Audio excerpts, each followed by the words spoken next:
প্রাক্তন বিচারপতি তথা তমলুক লোকসভা কেন্দ্রের বিজেপি প্রার্থী অভিজিৎ গঙ্গোপাধ্যায় তৃণমূল কংগ্রেস সুপ্রিমো তথা পশ্চিমবঙ্গের মুখ্যমন্ত্রী মমতা বন্দ্যোপাধ্যায়কে নিয়ে করা মন্তব্যের পরিপ্রেক্ষিতে টিটাগড় থানায় অভিযোগ দায়ের করা হলো টিটাগড় নাগরিক বৃন্দের পক্ষ থেকে।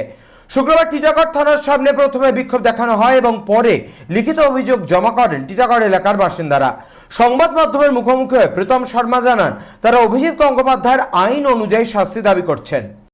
আমরা বড়বাবুকে বললাম যে পশ্চিমবঙ্গের মাননীয় মুখ্যমন্ত্রী একজন মহিলা এবং সে আমার রাজ্যের মুখ্যমন্ত্রী, কিন্তু রাজনীতি কথা বলার সবার অধিকার আছে, কিন্তু এইভাবে যেভাবে জাস্টিস গঙ্গোপাধ্যায় অভদ্র ভাষায় মন্তব্য করেছেন সেটা আমরা তৃণমূল কংগ্রেসের যারা কর্মীবৃন্দ তা আমরা কোনোদিন মানতে পারছি না এবং মানব না। এর বিরুদ্ধে আমরা প্রতিবাদ করব এবং আইসি সাহেবকে বললাম আমাদের প্রতিবাদের আওয়াজটা যেন ইলেকশন কমিশনটা পর্যন্ত যায় এবং তার উপরে যদি যেতে পারে তাও আপনি পৌঁছাবার চেষ্টা করবেন। এবং আমরা চাইছি রাজনীতি লড়াই লড়বো, তুমি তোমার পার্টির কাজ করো, আমি আমার দলের কাজ করব। আমরা অভদ্র ভাষা আমাদের নেত্রী পছন্দ করে না, আমরাও পছন্দ করি না, আমাদের অভিষেক ব্যানার্জিও পছন্দ করে না।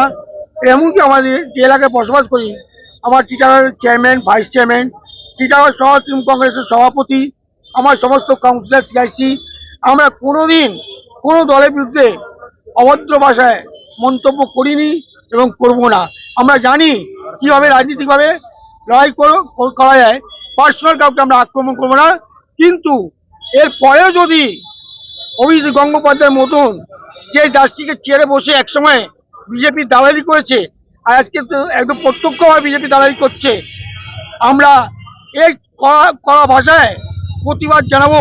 যদি এরকম চলতে থাকে এই ইলেকশন পিরিয়ডেই আমরা বৃহৎভাবে আন্দোলন করব বিজেপির বিরুদ্ধে এবং বিজেপি যারা দাঁড়িয়েছে, যারা অভদ্র ভাষা ব্যবহার করছে তাদের বিরুদ্ধে আমরা সরব হব।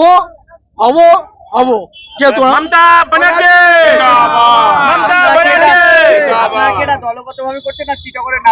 টিটাগড়ের নাগরিকবৃন্দ হিসাব করছি, দলগতভাবে এটা করছি না। দলগতভাবে করলে এটা একটা বিশাল হুজুম থাকতো, বিশাল ভিড় থাকতো, হ্যাঁ, ঠান্ডা থাকতো। আমরা জনগণকে নিয়ে এই প্রতিবাদে নেমেছি, যেহেতু আমরা মমতা ব্যানার্জি আদর্শে প্রেরিত, ওনার অনুযায়ী এবং ওনার প্রত্যেকটা কাজের মাধ্যমে আমরা টিটাগড়ের উন্নতি কামনা করি এবং জনগণের সেবা করতে চাই। টিটাগড় থেকে সৈকত গঙ্গোপাধ্যায়ের রিপোর্ট, চ্যানেল 24/7।